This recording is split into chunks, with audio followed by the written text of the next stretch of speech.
બનાસકાંઠાના પાલનપુરમાંથી લાંચીઓ અધિકારી સકંજામાં આવ્યો છે કે જ્યાં હવે સેન્ટ્રલ જીએસટી ઓફિસનો સીજીએસટી ઇન્સ્પેક્ટર લાંચ લેતા ઝડપાયો છે।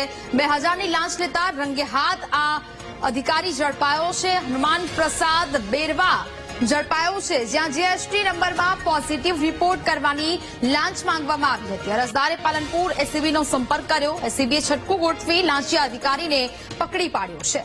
આરોપીની અટકાયત કરી હાલ તો વધુ તપાસ શરૂ કરાઈ છે। તો જ પ્રકારે હાલ તો સીજીએસટી ઇન્સ્પેક્ટર લાંચ લેતા પકડાયો છે। અરજદારે પાલનપુર એસીબીનો સંપર્ક કર્યો હતો, જ્યારે એસીબીએ છટકું ગોઠવીને આ લાંચિયા અધિકારીને પકડી પાડ્યો છે। હાલ તો તેની ધરપકડ કરી વધુ તપાસ છે તે હાથ ધરવામાં આવી છે। આ લાંચિયો અધિકારી છે તે સકંજામાં આવ્યો છે। બનાસકાંઠાના પાલનપુરની આ ઘટના કે જ્યાં આ લાંચિયા અધિકારીએ લાંચ માંગી હતી। સેન્ટ્રલ જીએસટી ઓફિસનો સીજીએસટી ઇન્સ્પેક્ટર લાંચ લેતા ઝડપાયો છે। 2000ની લાંચ લેતા રંગે હાથ ઝડપાયો છે હનુમાન પ્રસાદ બેરવા।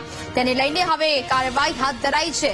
જીએસટી નંબરમાં પોઝિટિવ રિપોર્ટ કરવા માટેની લાંચ છે તે માંગી હતી। અરજદારે પાલનપુર એસીબીનો સંપર્ક કરતા સમગ્ર મામલો ખુલ્યો।